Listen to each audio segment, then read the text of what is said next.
Craig Melvin, and this is Dateline, Secrets Uncovered. What's that like as a mom not knowing where your daughter is? It's hell. You don't see the nightmares I see every night. Where do I go from here? How do I exist in a world without my daughter? A note was found that she was leaving. Are you thinking that Megan ran away? Yes, that was the number one option. It wasn't like Megan to just up and disappear. She was hiding things. She was more secretive. This love triangle, this is where things kind of blow up. Yeah, very intense high school drama. The text messages that I read, it really was some sort of control game. It certainly seemed something horrible had happened. We just need someone to tell us the truth. The FBI approached me and they asked me if I would be comfortable wearing a wire. Like, what happened that night? Why is her blood in your car? The color just drained out of my face. This is scary.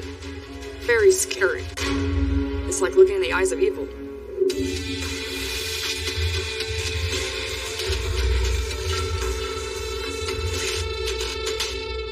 Hello, and welcome to Dateline Secrets Uncovered. 15-year-old Megan Nichols shared everything with her mom, Kathy Jo. Or, so her mother believed. Turns out the teenager was keeping secrets. Then Megan vanished, leaving behind her phone and an alarming note. Investigators wondered, had she simply run away? It would take a mother's intuition to help solve this mystery. Here's Andrea Canning with the note.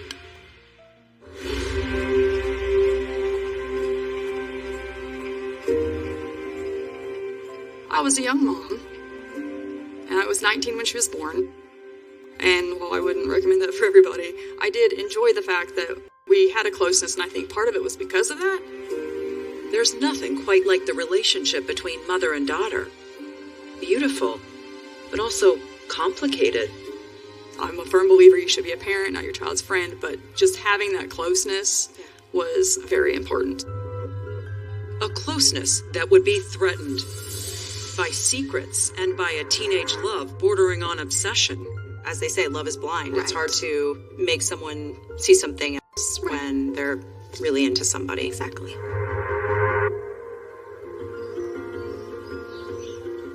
The tiny city of Fairfield, Illinois, is where single mother Kathy Jo Hutchcraft chose to raise her daughter Megan. It was just amazing that we got along. She liked the things I liked the things she liked. Megan was tight with her mom, and she also had lots of close friends. Holden August was one of them. She was bubbly and warm. I mean, very energetic. She had a lot of energy. Anytime you were with Megan, it was constant laughter. Like, she was just always cracking jokes. Joking, or singing, says girlfriend Gemma Loss. She loved to sing and play her ukulele. She was amazing. And she had a musical talent that she did not get from her mother. Megan's love of music led her to high school glee club. And that led her to another love. A love that had a name. Brody Merberger. He was hot. Like, he was an attractive guy. He was funny. He was smarter than a majority of the people in the room at all times. And he had, like, cut blonde hair. It was one of those things you could understand why someone would fall for Brody. At 17 years old, Brody was 2 years older than Megan. Kyle Ellis was his best friend. He was extremely musically talented. He did math team. He sounds like an all-American kid. Yeah, he kind of was. Just one problem. Megan's mom thought that her 15-year-old daughter was too young to date. And I had this rule, like, we're not going to have a boyfriend. You can be friends. We're not going to have this boyfriend thing going on until you're 16. That was my preference. You don't need a boyfriend. We don't need to put a label on it. We all know I have teenage daughters. It's not easy telling teenage daughters what to do or what not to do. Exactly. And then it was July 3rd, 2014, a Friday night. Kathy Jo was helping a friend settle into a new place. Meg came along to help. She was acting silly. She was, stood on her hands, put her legs up on the wall, and was twerking against the wall, whatever you want to call that. Just she was being her goofy self. Stuff, yes. Yeah. Around 9, Megan said she had a stomach ache, so Kathy Jo took her home to rest and went back to the friend's house. She returned home a couple of hours later.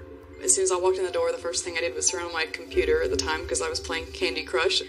Decided I was hungry, so I came into the kitchen. I was just going to heat up some ramen noodles. Mm-hmm. And this is about what time? This would have been probably about 11:30 35. So it's getting late. Yeah, definitely. And I was just standing at the stove and watching the pot, waiting for it to boil, and I just got this heavy feeling of fear all of a sudden. So I went up to check on Megan. I looked in her room and I couldn't see her. So immediately I turned the light on. She was supposed to be asleep. That was what she told me. She was going to bed, and she wasn't in her bed. And I looked all over the upstairs, and I immediately started to come down the stairs to check the rest of the house. Megan didn't answer her phone or texts. Kathy Jo called her mother in a panic, and they decided to report Megan missing right away. I arrived at the sheriff's department, and I just said I needed to talk to an officer. My daughter was missing, and I was in tears, upset. I explained to him, my daughter is missing, and I need to find my daughter. The officer told her not to worry. Teenagers often disappear and then turn up. Kathy Jo and her mother headed home and started making calls. Her mom had called me, I think it was like 1 o'clock in the morning, and she told me that Megan was missing and wanted to know if she was with me, and she wasn't. Kathy Jo decided to search her daughter's room, looking for clues, anything. When I pulled back her blankets, I saw the cell phone. Her phone. This phone had no phone case. It was just upside down, and it looks different because I'm used to seeing purple or pink or something flashy, and I picked it up, pushed the button, and it said, "Hola, hello," as if it was a brand new phone. Yeah, that's like factory settings. Megan's iPhone had been wiped clean. Your heart must have just sank in that moment. Yeah, I told my mom I don't know what to do. And she said, well, I'll tell you what we're going to do. We're going to go pray. They went into the TV room down the hall, got on their knees. Then it was Kathy Jo's mother who saw it first. And my mom knelt down on the seat, and she handed me an envelope that said, Mom. And when I opened up the envelope, there was a note. A mysterious note and a dramatic story that would come to define the search for missing Megan. It's very intense high school drama. This is a high school love triangle.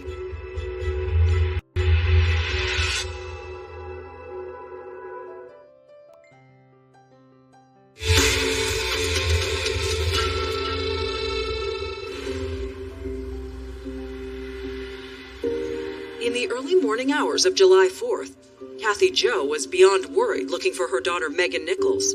Then, there it was. The note. What did the note say? It said, Mom, I love you, but I'm never going to be happy here. Oh my gosh. Don't go looking for me, because why spend a lifetime looking for someone who doesn't want to be found? That's like just such a punch in the stomach, a blow. This is scary. Very scary. Kathy Jo rushed back to talk to the police.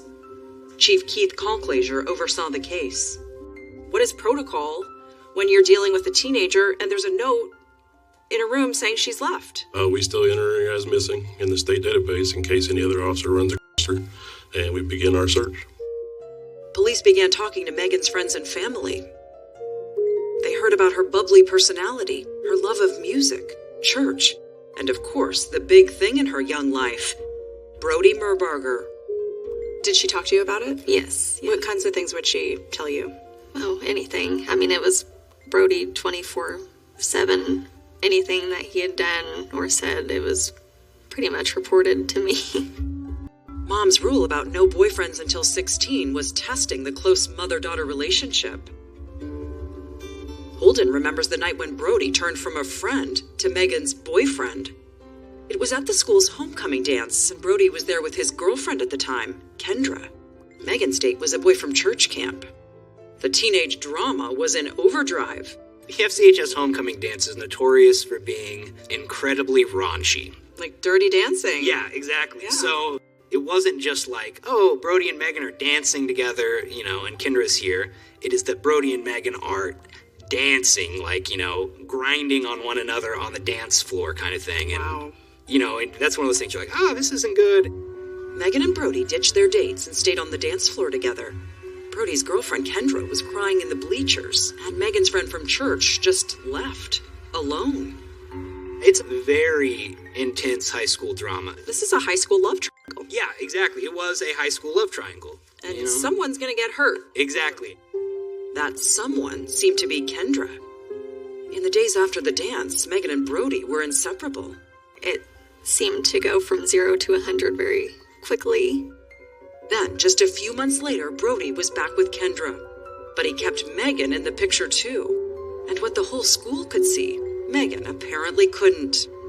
Did Brody kind of want his cake and eat it too? I would say even beyond that is he thought he could. He had convinced two girls in such a small classroom that both of them were his girlfriend and his favorite, and they never once thought to fact check with the other one or, even talk. I do remember telling her, I don't approve. How did she respond? She obviously listened to what I had to say, but it wasn't going to stop her from doing what she wanted to do.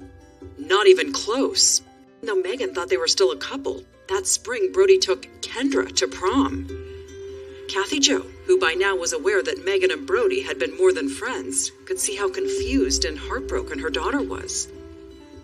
Brody's mom had recently passed away, and Kathy Jo thought he was using that to justify jumping back and forth between the two girls.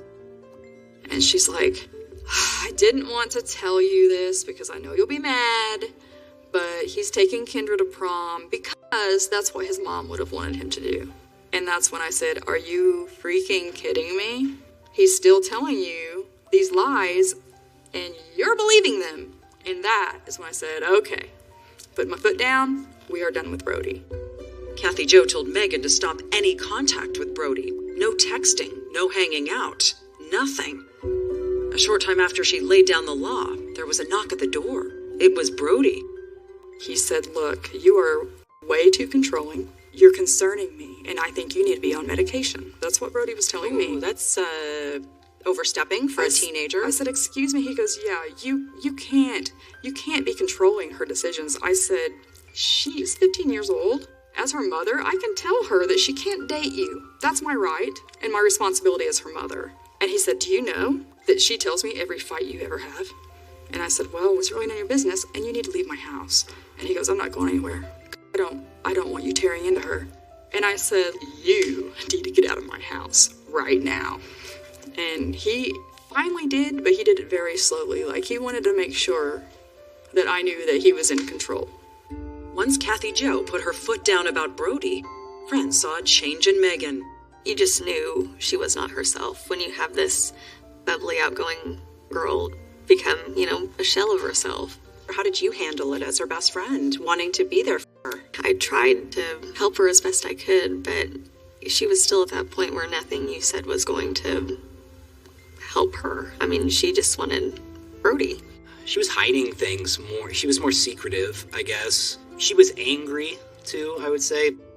Kathy Jo saw it, too. Megan dropped out of Glee Club and band.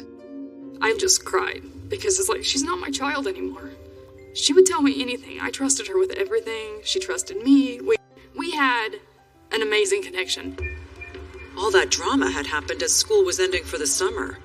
Now it was July 4th weekend, and Megan was missing, considered a runaway. What's that like as a mom not knowing where your daughter is? It's hell. I can't describe it as anything else. It's hell.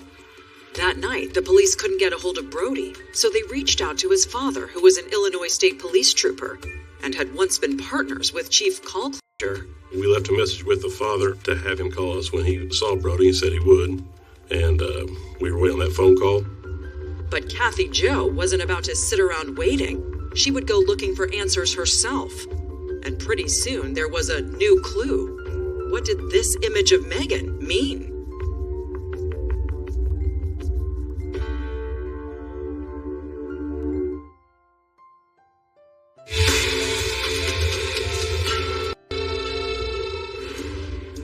When 15-year-old Megan Nichols disappeared overnight, her mother wanted to talk to her on-again, off-again boyfriend, Brody Merbarger. After a sleepless night, she and Megan's grandmother drove over to his house, and there he was, right outside. We pulled into his driveway, and he was washing his car.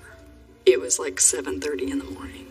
And when he looked over and realized who we were, he rolled his eyes at us, walked over, and shut the off, and then he walked up to the driver's side where my mom was. What did he say? My mom said, where's my granddaughter? He goes, I don't know.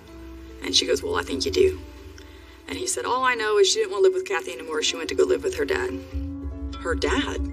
He hadn't been in Megan's life or her mom's since Megan was a baby. He lived hundreds of miles away in Oklahoma. But about a year earlier, when Megan was 13, they had reconnected. She told me later he had kind of apologized for not being there in her life. And she said, listen, I'm doing fine. You know, I'm a Christian. I've been saved. I'm going to forgive you. So was it possible that the teenager, so angry at her mother over Brody, had decided living with her dad was a better option? Did you buy that? Did you think maybe? She'd only just met him. Yeah. It was a lead the police needed to check out. Officer spoke with him on the phone. And had he seen her? No. Did he know anything and he heard from her? No. A dead end. But police quickly had a new lead.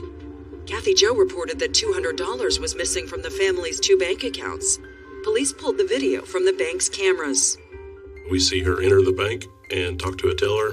Then we see her go to the drive-up ATM and withdraw money. And then we checked a second bank, which is a couple blocks from the first one, and we see her ride her bicycle alone to and from that bank. You have a note saying she's leaving. You have her phone is left behind and clean, and you have her visiting 2 different banks. Are you thinking that Megan ran away? Yes, that was the number one option. Police believe they were looking for a girl who did not want to be found. And like Megan's mom, they had a hunch that her teenage crush, Brody, may know something that could help.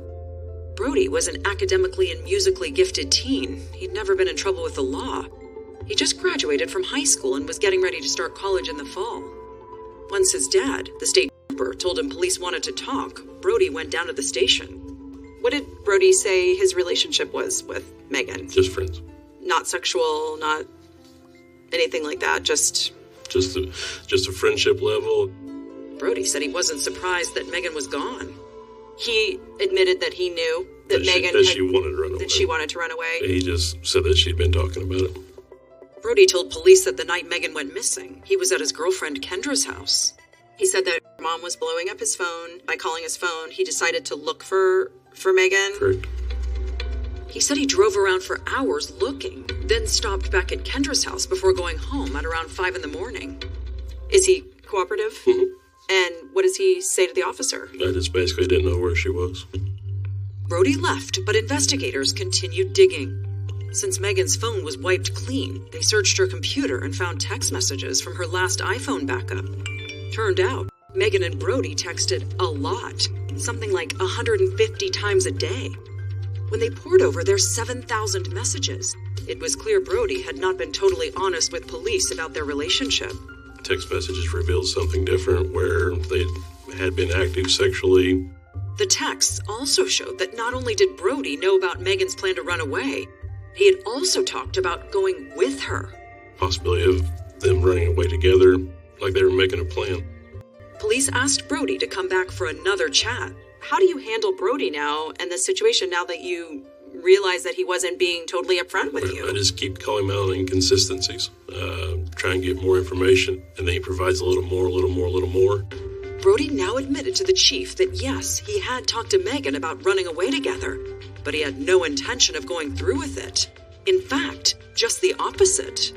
Instead of running away, he said he'd always come up with an excuse, not I can't do it yet. I don't have my credit card yet.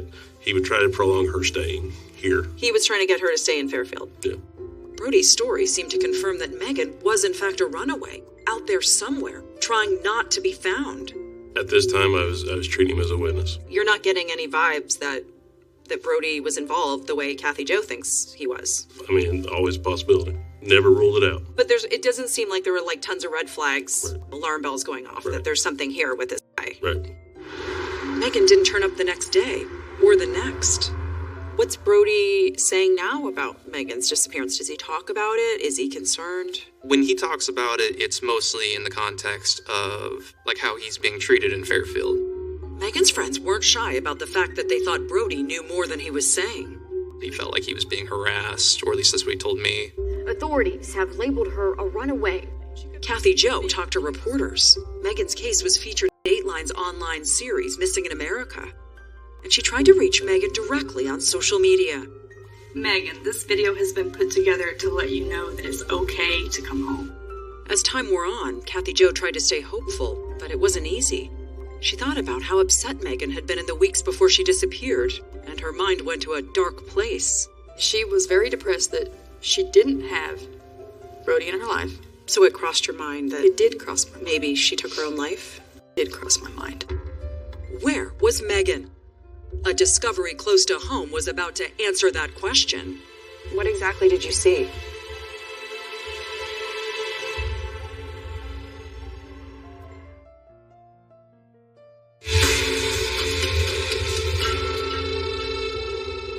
Welcome back to Dateline Secrets Uncovered. I'm Craig Melvin. Teenager Megan Nichols was missing. Her crush, Brody Murbarger, told investigators she ran away, and so far, the evidence seemed to support his story. But a secret was about to be revealed, one that would change the course of the investigation and send law enforcement knocking on an all-too-familiar door. Back to Andrea Canning with The Note. Weeks turned to months, and Kathy Jo still had no news about her daughter. She sought solace in her faith. We had prayer circles at my house every night for a very long time. People in Fairfield tried to help however they could. We had tremendous community support. You saw Megan's face everywhere. The town came together, this outflowing of support to try to get Megan home. But Megan was still missing after a year. Then another. Her friends got ready to graduate from high school, still with no answers. You knew Megan better than almost anyone. Was she bold enough to just disappear like that, with very little money, no phone? For her to have left without anyone was the most worrying part. I think she was bold enough. Did you think that something bad had happened to her? Not at first, but eventually, yes. I didn't really have confidence that she could have successfully run away and started a new life at the age of 15, right? Like, that idea is just so absurd to me. Megan's 18th birthday came and went, and with it dimmed Kathy Jo's hope of ever seeing her daughter again. I stayed hopeful for a very long time. But once she was officially an adult, and she still had contacted nobody, I knew she wasn't coming home. By then, local and state investigators had asked for help from the FBI. They asked us, is there any way possible that we could start to take a more active role? Special Agent Ray Hart started to work the case. And then, a year later, something big happened. It was a frigid but sunny winter day when Carl Vaughn went out to look for firewood on this farm near Fairfield. What did you see? Well, I seen something shining there in the sun. It was bright. I was coming from that way. And I just stopped and walked over there, and then I realized it was a skull poking out of the blanket. Did you think it was a human skull? Oh, yeah, I knew it was. It wasn't no trouble to see that. What goes through your mind when you make a discovery like that? Well, I just knew they were looking for Megan, you know. So Megan popped into your head the moment you saw the bones? The bones, yeah. Kathy Jo, who wanted answers for so long, now shuddered at the sight of Agent Ray Hart and his partner at her door. And they said, "Hi, Kathy," and of course I dropped my water. I'm fumbling all over myself, and I just looked at him. I said, "You're here to ruin my day, aren't you?" And he said, the remains that were found, it was Megan. How did you learn the news that Megan's remains had been found? Yeah, my mom had called me and told me. I mean, it was a hard day. Megan's manner of death was yet to be determined, but since her body had been found buried, it was ruled a homicide. Agent Hart was going through the files with fresh eyes, looking for leads. My initial thought at that point was it was going to be really difficult to move any investigation forward as an FBI investigator without looking into Brody Murbarger. While the local police had treated Brody like a witness, the Illinois State Police also worked the case.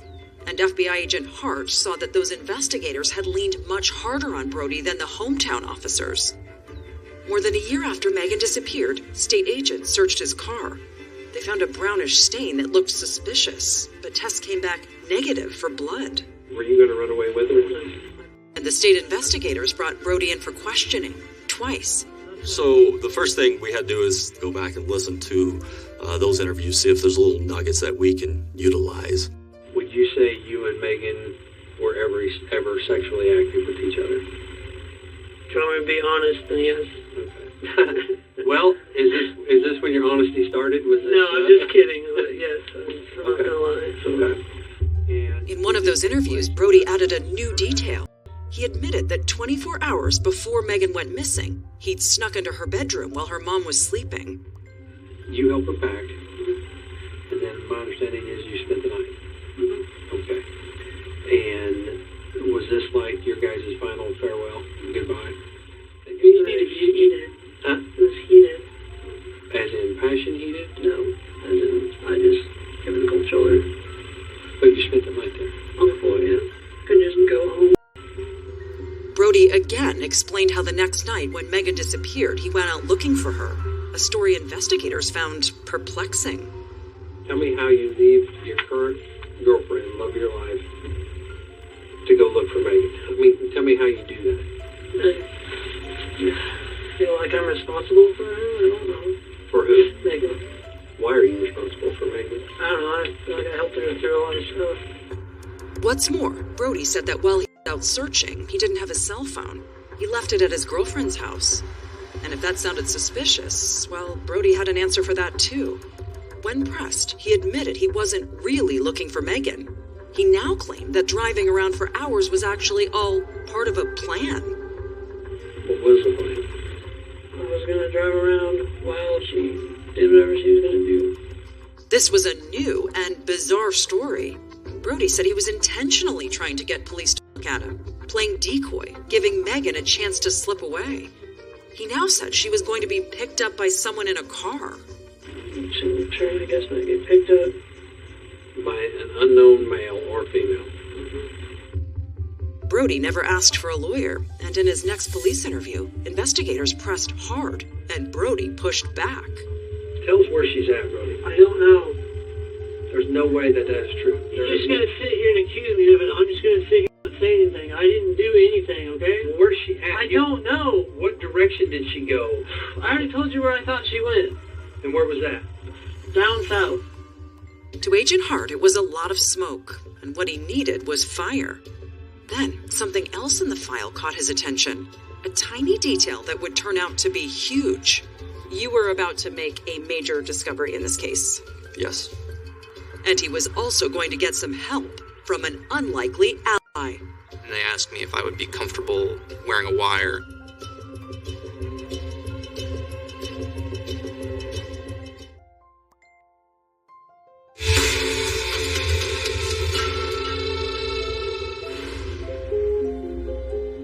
In the years following Megan's disappearance, Brody Merbarger moved out of state and was studying geology at the University of Southern Indiana. He shared an apartment with his best friend, Kyle. Were you happy to have your best friend as a roommate? Yeah, he was a good roommate. Kyle remained fiercely loyal to his friend, despite the rumors that persisted back home. I mean, I would really, passionately defend him and say there was no way it was him. Why were you so sure? Because he was my best friend. Yeah, Brody was like a brother to me, and my opinion was that he was, at least deep down, a very logical person, a very smart person, so I couldn't see him putting himself in a position where, he would be in that kind of trouble. Neither Kyle nor Brody had any inkling that Megan's murder investigation was picking up steam. And as Special Agent Ray Hart read through a mountain of documents, one detail stood out to him. One of the investigators for Illinois State Police actually wrote a very good report detailing that Mr. Marburg got really fidgety and was very nervous when he saw the state police starting to look into the trunk of his car. Remember, Kathy Jo saw Brody washing his car when she went looking for him that first morning. And later, investigators found a stain in the trunk that looked suspicious, but tested negative for blood. I thought maybe there was a potential that we could do a more thorough forensic search of that vehicle. Brody had totaled his Dodge in an accident a year earlier, but the agent caught a lucky break. The wrecked car was fixed up and had a new owner. I was cautiously optimistic that we would find something. And they did. Turns out the original test was a false negative. It was human blood in the trunk. And once agents removed the lining, luminol revealed even more of it. What happened when you compared the DNA samples of the blood and Megan? The lab report indicated that was indeed Megan Nichols' DNA. This is your connection now, your solid connection to Brody. Yes, ma'am. It was big, but instead of arresting Brody, they wanted to confront him with the new evidence, see if he would crack. How surprised was he that he's in college now and the FBI shows up on campus? He was extremely uncomfortable, very nervous. After a phone call with his dad, Brody declined to talk and told the agents to contact a lawyer for the family. Then, Agent Hart had an idea of someone else to talk to, the best friend and roommate, Kyle. On a picnic table outside of Brody and Kyle's apartment complex, the FBI laid it all out. Told me that they had DNA. This kind of like very hard, at least from my perspective, hard to kind of argue with evidence. And the only thing I was thinking like the whole time they were talking was, oh, And they had a big ask. They wanted Kyle to help them bring Brody down. They asked me to cooperate further with what they were doing, and I said no. That's still my best friend. I'm kind of entering into a panic mode. I'm very concerned and scared and like freaking out. And so that kind of, we ended our interview. A week later, a change of heart gave Agent Hart an opening. I received an email from Kyle. It says, I've been thinking about what you told me. I don't think there's any doubt that he did this. Will you come talk to me again? Are you starting to think my best friend could be a killer? Yeah. I mean, they asked me if I would be comfortable wearing a wire and going in and talking with him about Megan and the whole situation. Yeah, that's a big deal. Yeah. You're asking a lot. Absolutely. Kyle packed up his things and moved out. A month later, he went back to the apartment complex to talk to Brody. How are you feeling as you walk through the door, knowing that you are wearing a wire? Definitely pretty nervous. Yeah, it was not an easy situation by any means. What's new with you? Well, I moved. Kyle got right to it, asking about the night Megan disappeared. Brody, if I ever just asked you what happened that night, did you see Megan? Can you? How did? Yeah. Okay. So I saw her whenever I dropped my iPod off. That was it. Okay. I had a pretty solid way of handling the whole situation with her, but she left before I could tell her mom. You were gonna tell her? I was going to tell her mom as soon as she turned 16. But she was planning on running away. Okay. And never got that chance. Federal agents coached Kyle on what to say, and now he confronted Brody with what he'd learned from the FBI. Your old car. And in the trunk of your car, they've taken a lot of different samples, and there's blood in the back of your car, and it's Megan's blood. Why is her blood in your car? That's a good question. I would like to know that too. You don't know how her blood got there? Nope. Why'd you leave your phone in Kendra's? I honestly don't know. Brody then seemed to anticipate his friend's next question. I didn't do it. You did not kill Megan. I did not kill Megan. Brody didn't give up any new information, but agents weren't giving up. They asked Kyle to meet with his friend again. This time, Brody seemed more than a little wary. He says to me, "Are you wearing a wire?" Right into my ear. Oh my gosh. Yeah, so I do think he was maybe suspicious. Yeah, he's saying that. What did you say to him? No. Do you think he bought it? No. I think at that point, he knew what was going on. Still, when the agents listened, they thought they heard something revealing. One of his statements, I truly believe, is his version of a confession.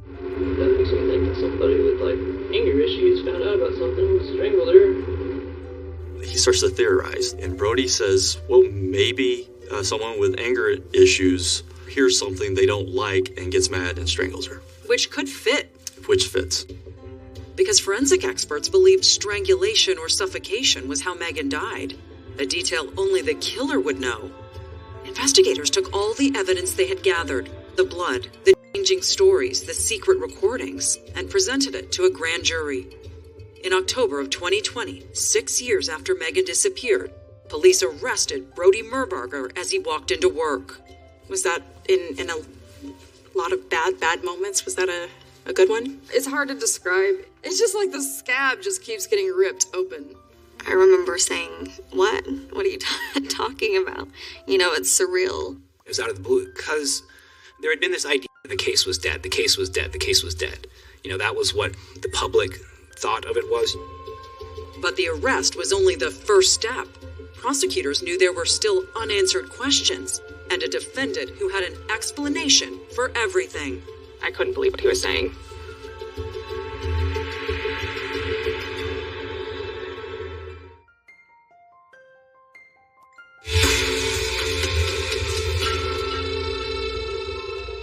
Welcome back. Brody Merbarger had been arrested for the murder of Megan Nichols. Investigators believed secret recordings showed Brody knew exactly how Megan died, and blood found in his trunk matched her DNA. Now, the case was headed to court where Brody would take the stand, sharing intimate details to try to prove his innocence. Here's Andrea Canning with the conclusion of the note. Then 6 years had passed since teenager Megan Nichols vanished on July 4th weekend. And in October 2022, her high school boyfriend, Brody Merbarger, went on trial for her murder.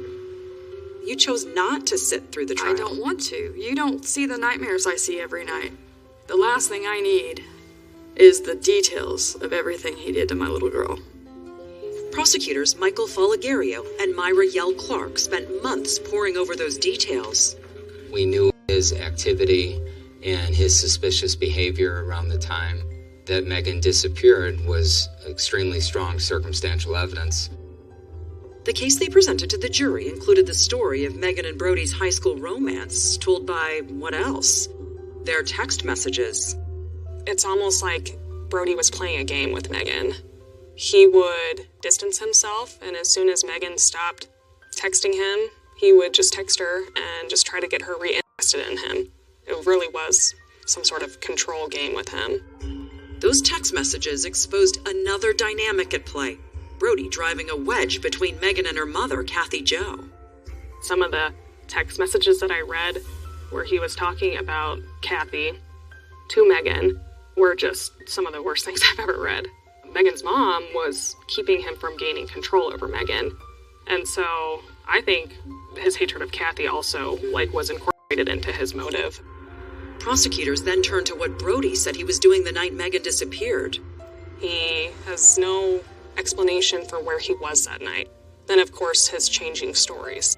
I was going to drive around while she did whatever she was going to do. And then they presented their own theory of what took place on the night Megan disappeared. They believed there was a fight over the plans to run away. She had gone to the ATM. She was packed. She was ready to go. So when Brody ends up backing out, you can see how she would overreact, be upset, and be emotional. But why kill her, though? I think it goes back to his control. It had come to a point where he completely had lost control and reacted aggressively. And they played for the jury that tape, Brody talking to his best friend, theorizing that Megan was strangled by someone in a fit of rage. That makes me think that somebody with anger issues found out about something, strangled her. Prosecutors argued that somebody was Brody. His former friend Kyle was called to testify about the secret recordings. I kind of felt like I was there to confront him. I felt betrayed by the situation, that he had lied to me and lied to everyone for so long. Then, what prosecutors said was solid proof. Megan's blood in Brody's car. This was really a cornerstone of your case. It's definitely our biggest piece of evidence that we were able to present. When it came time to present a defense, Brody himself took the stand to explain the state's key blood evidence. He testified to an incident where he had sex with Megan in his car. Brody testified that Megan had her period during that sexual encounter, and he said a t-shirt with her blood on it ended up in the trunk of his car. Prosecutors were skeptical, to say the least. I couldn't believe what he was saying. During cross-examination, the prosecution pressed Brody to explain why, if true, he had kept that sexual encounter a secret for more than 6 years.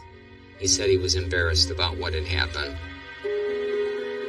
At After a 2-week trial, the jurors weighed all the evidence and were back with their verdict in 2 hours. And the verdict was? Guilty. What was that like for you when you heard that guilty verdict being read? It was definitely a relief, but, in a lot of ways, I didn't feel, as good as I thought I would feel. It really didn't make anything better, I guess. Kathy Jo, who had avoided the trial, spoke directly to Brody at his sentencing. The last thing I said to him, and I made him look at me, I called his name, and I'm like, Brody, and he finally looked up at me. I said, I do not wish you well, and I hope I never have to see your face again. Brody Merbarger was sentenced to 50 years in prison for the first-degree murder of Megan Nichols. His defense attorney has filed an appeal. But the sentencing only closed one chapter for Kathy Jo. Where do I go from here? How do I exist in a world without my daughter? I need to figure out, what God's plan is for me, because I know He has one. I may be running from it, but I know He has one.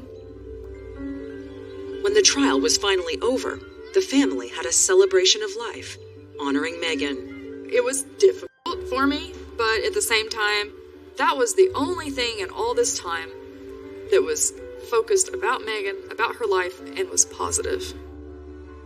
I would want people to remember Megan for her personality, the warmth that you felt when you were with her, the smile that she would give, this aura of joy that you could feel around her. That must have brought you comfort knowing how much Megan was loved. Yes, it did. And she touched a lot of people, and not only in her life, but her story has touched a lot of people since then.